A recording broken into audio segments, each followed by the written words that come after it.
sou jornalista, doutora em antropologia e produzo a coluna Tarde Memória para canais de Grupo à Tarde. A gente vai esses dias aqui trazer conteúdos relacionados ao bicentenário da independência. E temos um convidado hoje, o professor Adriano Aysen, e agora ele vai se apresentar. Bom, eu sou professor de literatura de língua portuguesa da Universidade do Estado da Bahia, do Departamento de Educação do Campus 14, em Conceição do Coité. Professor, a gente pode falar que a partir da independência surge uma literatura nacional ou ela é anterior a esse período? Ela é anterior a esse período, né? Quando nós pensamos numa literatura que está num processo de formação no Brasil, nós poderíamos inclusive trazer aí como, né, um marco, né, sobretudo, o século XVI e XVII, né? Especialmente o Barroco, que vai estar já com características próprias, né, inclusive se destacando dentro do cenário da literatura nacional, que está, como eu falei, em processo de construção. E um dos poetas que marca esse período é o Gregório de Matos.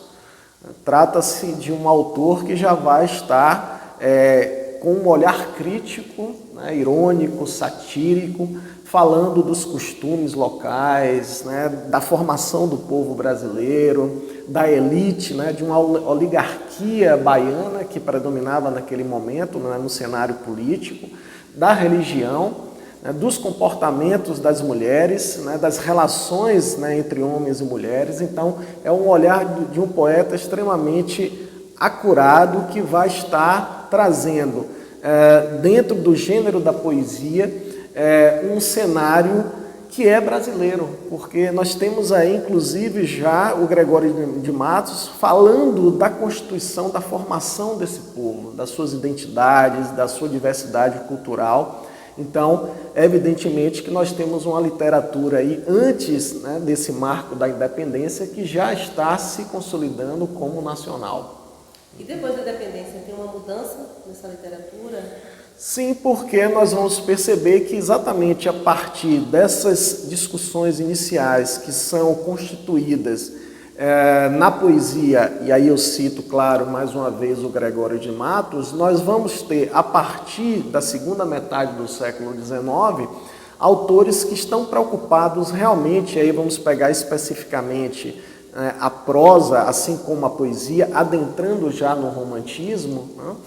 Obras que vão estar trazendo exatamente como personagens, a exemplo, figuras como o índio, como o caboclo. Então nós temos aí mais uma vez uma retomada de uma nacionalidade que já estava sendo constituída antes do século XIX.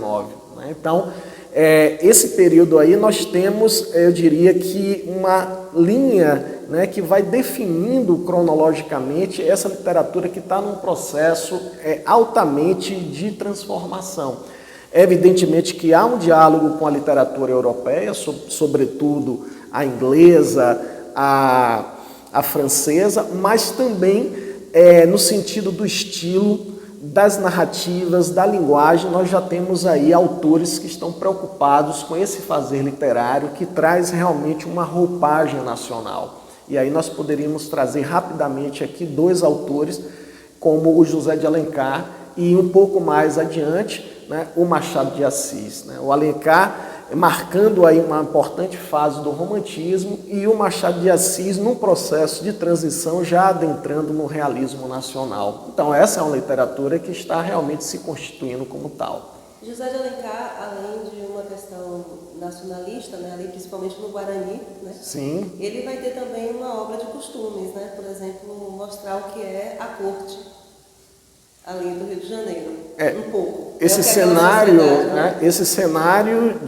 do Rio de Janeiro, que também já vem se formando, né, no processo colonial no Brasil, né, depois que migra, né, enquanto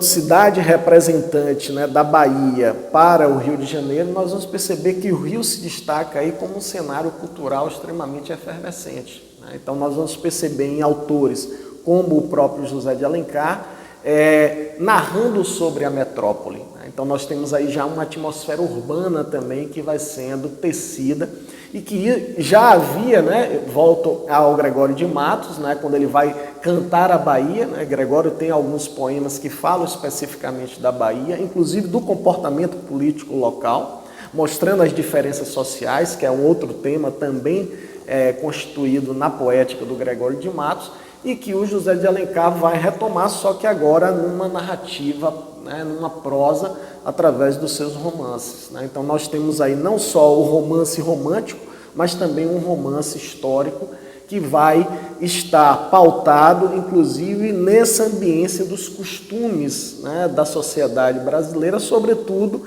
né, da classe burguesa que está se constituindo. E Machado de Assis já é diferente, né?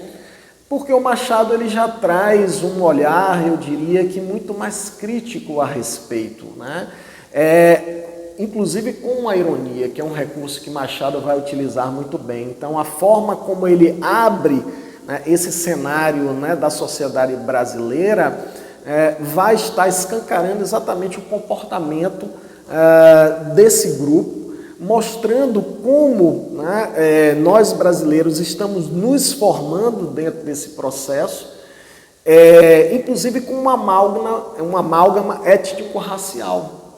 Então, isso tudo já vai estar sendo construído a partir desse olhar muito cuidadoso, minucioso do Machado de Assis e pautado numa relação muito bem construída entre ficção e realidade.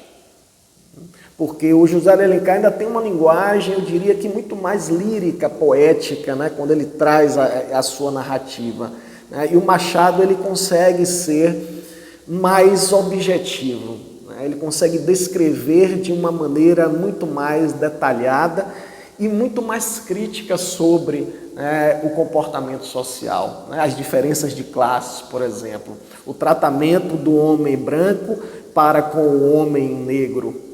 Então, isso tudo já vai estar sendo problematizado pelo Machado de Assis. E aí não podia deixar de falar dele, né? Porque tão jovem e por que é que Castro Alves se transforma nessa referência e se confunde com uma ideia de própria poesia nacional? Castro Alves é um autor que, apesar da sua tenra idade, ele vai se destacar por uma inteligência ímpar. Inclusive, nós estamos falando do José de Alencar e do Machado de Assis, e aí tem uma informação que é extremamente válida.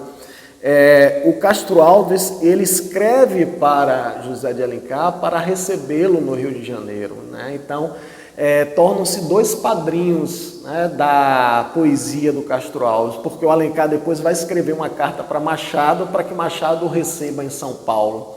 E, de fato, naquele momento você tem um jovem poeta com 19, 20 anos, que já chama a atenção de dois magos da literatura brasileira. E aí, o que é que nos faz realmente atentos, né, a essa poética castroalviana?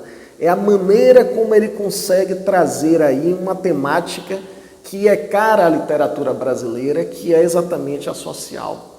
Principalmente a forma como a elite, né, do século XIX, da segunda metade do século XIX, trata o homem e a mulher, né, afro-brasileira.